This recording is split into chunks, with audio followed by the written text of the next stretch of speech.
മടവാക്കരയിൽ pipe ലൈനിൽ ചോർച്ച കണ്ടെത്തിയ ഉടനെ അധികൃതരുടെ നിർദ്ദേശപ്രകാരം വീടൊഴിഞ്ഞു പോകേണ്ടി വന്നവർക്ക് അർഹമായ നഷ്ടപരിഹാരം നൽകുമെന്ന് Kochi Salem pipe line company അധികൃതർ അറിയിച്ചു.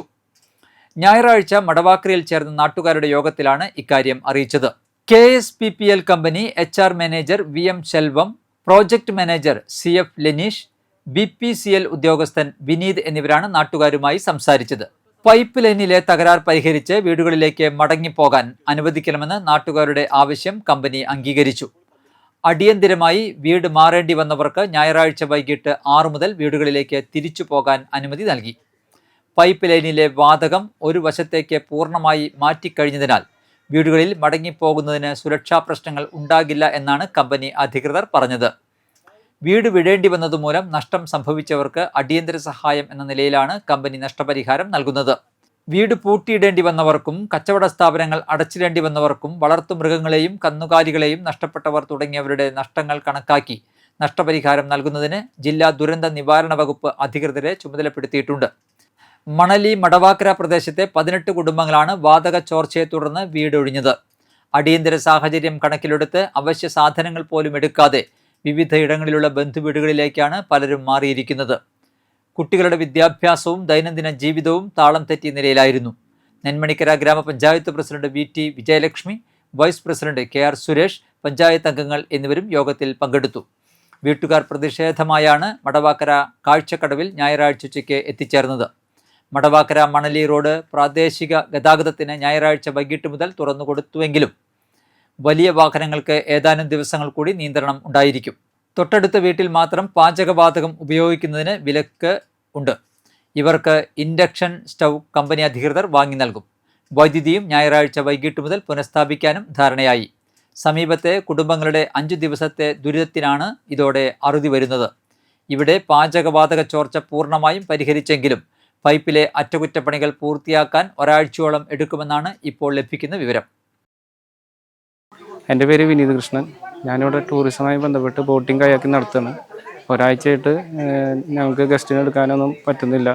ഏകദേശം ഒരാഴ്ചയായിട്ട് ഗ്യാസ് ലീക്ക് ഉള്ളതുകൊണ്ട് ഇവിടെ ബോട്ടിംഗ് കയാക്കിംഗ് ഒന്നും നടത്താനായിട്ട് സാധിക്കുന്നില്ല. നമ്മുടെ വരുമാനത്തേക്ക് അത് ബാധിച്ചിട്ടുണ്ട്. അപ്പോൾ എത്രയും പെട്ടെന്ന് അത് ശരിയാക്കി അത് നമ്മുടെ കാര്യങ്ങൾ നടത്തി തരണമെന്നാണ് പറയുന്നത്. ഇത് നെന്മണിക്കര ഗ്രാമപഞ്ചായത്തിലെ 10-ാം വാർഡാണ്. 10-ാം വാർഡിലാണ് ഈ പ്രശ്നം ഉണ്ടായിരിക്കുന്നത്. ഞാൻ 10-ാം വാർഡിലെ ജനപ്രതിനിധിയാണ്. എൻ്റെ പേര് ശ്രീനാഥ്. ഇപ്പോൾ 5 ദിവസം മുന്നാണ് ഗ്യാസ് പൈപ്പ് ലൈനിൻ്റെ വർക്കുമായി ബന്ധപ്പെട്ട് ഗ്യാസ് അവിടെ ലീക്ക് വരുന്നതും അതിനുശേഷം പെട്ടെന്ന് ഇവിടെയുള്ള നാട്ടുകാരോട് മാറണമെന്ന് പറഞ്ഞു. അങ്ങനെ ഞങ്ങളെല്ലാം അറിയിച്ചു. അവരുടെ സുരക്ഷ മുൻനിർത്തി ഞങ്ങളെല്ലാവരോടും മാറണമെന്ന് പറഞ്ഞു. 2 ദിവസം കൊണ്ട് തീരുമെന്നാണ് അവർ പറഞ്ഞത്. പക്ഷേ പിന്നീട് ദിവസങ്ങൾ ഇപ്പോൾ 5-ാമത്തെ ദിവസമായിട്ട് ഈ പരിപാടി ഇതിൻ്റെ വർക്കുകളൊന്നും തീർന്നിട്ടില്ല. ഇതിൻ്റെ ഉള്ളിലേക്ക് ആളുകളെ കടത്തി വിടുന്നില്ല. ഇതിൻ്റെ ഉള്ളിൽ നിന്ന് ഒരു 18 കുടുംബം പുറത്ത് പോയിട്ടുണ്ട്. അവർക്കൊക്കെ വലിയ ബുദ്ധിമുട്ടാണ്. എന്നാൽ കമ്പനി വളരെയധികമുള്ള അനാസ്ഥയാണ് കാണിക്കുന്നത്. പിന്നീട് ഇവരെ കാര്യങ്ങളൊന്നും അന്വേഷിച്ചിട്ടില്ല. വല്ലാത്തൊരവസ്ഥയിലാണ് ഇവിടുത്തെ ജനങ്ങൾ നിൽക്കുന്നത്. അപ്പോൾ ഞങ്ങളതുമായി ബന്ധപ്പെട്ട് പഞ്ചായത്ത് നല്ല രീതിയിൽ ഇടപെട്ടിട്ടുണ്ട്. കളക്ടർക്ക് ഈ നിവേദനം കൊടുത്തിട്ടുണ്ട്. കളക്ടർ ഇടപെട്ടിട്ടുണ്ട്. അവരധികാരികളുമായിട്ട് കളക്ടർ സംസാരിച്ചിട്ടുണ്ട്. അപ്പോൾ ഇന്ന് അവരുടെ ഒരു ഉദ്യോഗസ്ഥരോടെ വരാമെന്ന് പറഞ്ഞിട്ടുണ്ട്. അപ്പോൾ ഞങ്ങൾ അവരെ കാണാൻ വേണ്ടിയിട്ടാണ് നിൽക്കുന്നത്. അവരോട് ഉറപ്പ് വാങ്ങിക്കണം. ഇവർക്കുണ്ടായ നഷ്ടപരിഹാരത്തിന് എന്തെങ്കിലും ഇവർക്കുള്ള നഷ്ടപരിഹാരം നികത്തി കൊടുക്കാനുള്ള കാര്യങ്ങളെക്കുറിച്ചെല്ലാം സംസാരിക്കുന്നതിന് വേണ്ടിയിട്ടാണ് ഞങ്ങളിവിടെ കൂടിയിട്ടുള്ളത്. എൻ്റെ പേര് പ്രജിത. ഈ ഗ്യാസ് ലീക്കേജ് ഉണ്ടായതിനു ശേഷം അന്ന് പോകാൻ പറഞ്ഞത് 1 ദിവസത്തേക്ക് എന്ന് പറഞ്ഞിട്ട് 2 ദിവസത്തേക്ക് എന്ന് പറഞ്ഞിട്ടാണ് നമ്മളെ അവിടെ നിന്ന് അയച്ചത്. പക്ഷെ ഞങ്ങൾ പോയെങ്കിലും പശുക്കളെ ഒന്നും പുറത്തേക്ക് ആക്കിയിട്ടുണ്ടായിരുന്നില്ല. പിന്നെ വെറ്റിനറി ഡോക്ടർമാരോട് ചോദിച്ചപ്പോൾ പറഞ്ഞു അവരേനും പുറത്തേക്ക് ആക്കണം, അവർക്കും ഈ സാഹചര്യം ശരിയാവില്ല എന്ന് പറഞ്ഞ കാരണം പെട്ടെന്ന് വന്ന് ഇവരോട് അനുവാദം ചോദിച്ചു വണ്ടിയിൽ പശുവിനെയൊക്കെ കയറ്റിപ്പോയി. പിന്നെ തീറ്റെടുക്കാനോ അതിനൊന്നും അവർ സമ്മതിച്ചിട്ടുണ്ടായില്ല. അങ്ങനെ ഞാൻ പുറത്തുനിന്ന് തീറ്റയും കാര്യങ്ങളൊക്കെ അറേഞ്ച് ചെയ്ത് ഇപ്പോൾ ചിറ്റിശ്ശേരി ഒരു ഫാമിലാണ് പശുക്കളൊക്കെ നിർത്തിയിട്ടുള്ളത്. വളരെ ബുദ്ധിമുട്ടിലാണ്. തീറ്റയും കാര്യങ്ങളൊക്കെ അറേഞ്ച് ചെയ്യാൻ അന്ന് പെരുന്നാളായ കാരണം തീറ്റയും കിട്ടാണ്ടായില്ല. പിന്നെ തീറ്റയും കാര്യങ്ങളൊക്കെ മെമ്പർ വന്നിട്ട് വീട്ടിൽ നിന്ന് എടുത്ത് തന്നു, വണ്ടിയിലാക്കി തന്നിട്ടാണ് ഞങ്ങൾ കൊണ്ടുപോയത്. എൻ്റെ പേര് സംഗീത സതീഷ്. ഞങ്ങളിവിടെ ഇപ്പോൾ ഗ്യാസിൻ്റെ ലീക്കേജിന് തൊട്ടടുത്ത് തന്നെ താമസിക്കുന്നത്. ബുധനാഴ്ച രാവിലെ ഈ സംഭവം ഉണ്ടായത്. ഞങ്ങളോടൊപ്പം അവരത് ഉടനെ രോഗം മാറണമെന്ന് പറഞ്ഞു. ഞങ്ങൾക്ക് പെട്ടെന്ന് മാറേണ്ടി വന്നു. ഞങ്ങൾക്കൊരു സാധനങ്ങളോ ഒന്നും എടുക്കാൻ പറ്റിയിട്ടില്ല. ഡ്രസ്സുകൾ, മരുന്ന് സാധനങ്ങളൊന്നും ഞങ്ങൾക്ക് എടുക്കാൻ പറ്റിയിട്ടില്ല. പ്രായമായ ഒരു അമ്മയുണ്ട് കൂടെ. അപ്പോൾ ഞങ്ങളെല്ലാവരും എൻ്റെ വീട്ടിൽ ഒരു 35 കിലോമീറ്റർ അപ്പുറം കൊരട്ടി മാമ്പ്ര എന്ന സ്ഥലത്താണ് താമസിക്കുന്നത്. ഇത്രയും ദിവസമായിട്ട് ഞങ്ങളുടെ വീട്ടിലേക്ക് ഞങ്ങൾക്ക് കയറാൻ പറ്റിയിട്ടില്ല. 5 ദിവസം ഞങ്ങൾ അവിടെ മാറി താമസിക്കുന്നത്. വരെ ഇതിനൊരു പരിഹാരം എന്താണെന്ന് അവർ ഇതുവരെ പറഞ്ഞിട്ടില്ല. ഈ വിവരം അറിഞ്ഞ വഴിക്ക് തന്നെ ഞങ്ങൾ ഇവിടേക്ക് എത്തി. ഇവിടെ വന്നു ഇവിടുത്തെ ജനങ്ങളുമായി ആദ്യം തന്നെ ജനങ്ങളെയാണ് ഞങ്ങൾ ഇവർക്ക് എന്തെങ്കിലും പറ്റിയിട്ടുണ്ടോ എന്നുള്ളതാണ് ഞങ്ങൾ ആദ്യം ഇതാക്കിയത്. ഉടനടി വിവരം അറിഞ്ഞ് ഞങ്ങളിവിടെ എത്തുമ്പോഴേക്കും ഫോണിൽ വൈസ് പ്രസിഡന്റിനെ വിളിച്ചിരുന്നത്. ഞാൻ വേറൊരു യോഗത്തിലായിരുന്നു. ആ യോഗ സ്ഥലത്തു നിന്നാണ് ഞാനിവിടെ എത്തുമ്പോഴേക്കും പോലീസിനെ KSEB ഇവരൊക്കെ ഉണ്ടായിരുന്നു. വേഗം കറണ്ട് വൈദ്യുതി ഏർപ്പെടുത്തി ഇട്ടു. അതാണ് നമുക്ക് ആദ്യം ചെയ്യേണ്ട കാര്യങ്ങളൊക്കെ ചെയ്തു. ഫയർഫോഴ്സ് ഈ വക എല്ലാം എത്തി കഴിഞ്ഞതിന് ശേഷം ഞങ്ങൾ ഇവരുമായിട്ട് സംസാരിച്ചു, ഇതിൻ്റെ ഉദ്യോഗസ്ഥരായിട്ട് സംസാരിച്ചു. സേലം പൈപ്പ് ലൈനുമായി ബന്ധപ്പെട്ട് അതിൻ്റെ ഉദ്യോഗസ്ഥരെ മുതിർന്ന ഉദ്യോഗസ്ഥരും മറ്റൊക്കെ സ്ഥലത്തെത്തി ക്യാമ്പ് ചെയ്തു. ഇത് പറഞ്ഞു ഒരു 2 മണിക്കൂറൊക്കെ കഴിഞ്ഞു പറഞ്ഞു ഇനി ഇവിടുന്ന് ഇവരുടെ സുരക്ഷയെ മുൻനിർത്തിക്കൊണ്ട് ഇവിടുത്തെ ജനങ്ങളെ ഒഴിപ്പിക്കണം, അതായിരിക്കും ഇവർക്ക് നല്ലത്. വാതക ചോർച്ച തണുപ്പിക്കാൻ വേണ്ടിയിട്ട് ആ ചോരനയിലേക്ക് ഇവർ വെള്ളമടിക്കുന്നുണ്ട്, ഇതൊക്കെ ചെയ്യുന്നുണ്ട്.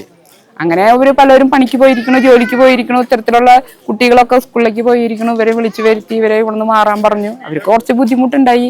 അപ്പോൾ ഇവരോട് പറഞ്ഞത് നാളെ എന്തായാലും ഇവർക്ക് തിരിച്ച് വെള്ളയ്ക്ക് വരാം, അപ്പോഴേക്കെല്ലാം ഒരു ശാന്തതയാവും എന്നാണ് പറഞ്ഞത്. അത് പ്രകാരം ഇവർ കയ്യിൽ കിട്ടിയ വസ്തുക്കളൊക്കെ ആയിട്ട് അവരുടെ ബന്ധു വീടുകളിലേക്കും ഒക്കെ അവർ മാറി താമസിച്ചു. അതിനൊക്കെ വിലയിരുത്തി ആളപായങ്ങളൊന്നും ഉണ്ടായിട്ടില്ല, മറ്റു പ്രശ്നങ്ങളൊന്നുമില്ല. എത്രയും പെട്ടെന്ന് ഈ വാതക ചോർച്ച തടയുന്നതിന് വേണ്ടിയിട്ട് ഇനി അത് മണ്ണ് മാന്തി എവിടെ എന്തൊക്കെയാണ് അതിന് പറ്റിയേക്കണം എന്നുള്ള കേടുപാടുകൾ നോക്കി അതിന് വേണ്ടത് ചെയ്തതിന് ശേഷം മാത്രമേ ഇവരെ കടത്തി വിടുള്ളൂ എന്നാണ് പറയാൻ കഴിഞ്ഞത്. 16-18 മണിക്കൂർ സ്പെൻഡ് ചെയ്യുന്ന ആൾക്കാരാണ് അല്ല, പറഞ്ഞല്ലോ. അപ്പൊ അതുകൊണ്ട് സ്മെൽ ചെയ്തുകൊണ്ട് ചേട്ടന് ഒരു പ്രശ്നം നിങ്ങൾക്ക് ഉണ്ടാവാൻ പോകുന്നത് പ്രൊപ്പൈൻ ബ്യൂട്ടൈൻ എന്നുള്ള ലെവലിൽ ഇപ്പൊ കണ്ടിന്യൂസ് നിങ്ങളെക്കാൾ അടുത്ത് ഞങ്ങൾ ആ ലിക്സൈറ്റിന് അടുത്ത് വർക്ക് ചെയ്യുന്ന ആൾക്കാരാണ്. അപ്പൊ ഞങ്ങൾ ഇതിലും കൂടുതൽ ഞങ്ങൾ പ്ലാന്റിൽ വർക്ക് ചെയ്യുന്നത്. പ്ലാന്റിൽ ഓൾവേസ് പ്രൊപ്പൈൻ ബ്യൂട്ടൈൻ സ്മെല്ല് ഞങ്ങൾക്ക് കിട്ടിക്കൊണ്ടിരിക്കുന്നത്. നിങ്ങൾ ഇതുവരെ കമ്പനിക്കെതിരെ അല്ലെങ്കിൽ അവിടെ ഒരു ഇഷ്യൂ നിങ്ങൾ ഉണ്ടാക്കിയില്ല. അത് ഫസ്റ്റ് ഓഫ് ഓൾ കമ്പനിയുടെ പേരിൽ നിങ്ങൾ എല്ലാവരോടും ഞാൻ നന്ദി രേഖപ്പെടുത്തുകയാണ്. ഇന്ന് 6 മണിക്ക് എല്ലാവർക്കും വീട്ടിലേക്ക് കയറാം. ഇലക്ട്രിസിറ്റിയും ഓപ്പൺ ചെയ്യേണ്ട കാര്യങ്ങൾ പറഞ്ഞിട്ടുണ്ട്. പിന്നെ ഈ പറഞ്ഞേക്കളെ എന്തൊക്കെയാണ് നാശനഷ്ടങ്ങൾ എല്ലാം കമ്പനി അറിയിച്ചത്. പശുവിന്റെ കാര്യം പറഞ്ഞില്ലേ, പശുവിനാണെങ്കിൽ പശുവിന്റെ വില അവർക്ക് എന്തെങ്കിലും അത്, പിന്നെ ചെടി കഴിഞ്ഞാൽ എന്താന്ന് വെച്ചാൽ കൺസർവേറ്റർ അതിന്റെ കോമ്പൻസേഷൻ. നമ്മുടെ കമ്മിറ്റിയിൽ നമുക്ക് ഡെപ്യൂട്ടി കളക്ടർ ഉണ്ട്. ഈ സ്ഥലമായിട്ടുള്ള കമ്പനി നമ്മൾ ഡെപ്യൂട്ടി കളക്ടർ നിർത്തുമല്ലോ, അയാളുടെ കമ്മിറ്റി നമ്മൾ രൂപീകരിച്ചിട്ടുണ്ട്. പുള്ളി തന്നെ വന്ന് നിങ്ങളോട് ചോദിച്ച് എന്താണ് നഷ്ടം നോക്കിയാൽ അതിന്റെ കോമ്പൻസേഷൻ കമ്പനി തന്നിരിക്കും. ഒരു ഡൗട്ടും വേണ്ട അതിൽ. കാരണം നമ്മൾക്ക് ഫസ്റ്റ് നമ്മൾ കൺസിഡർ സേഫ്റ്റിയാണ്. ദൈവാധീനം കൊണ്ട് ഒന്നും സംഭവിച്ചില്ല. അത് ഞാൻ ദൈവത്തിനായത് എന്ന് പറയുന്നത്.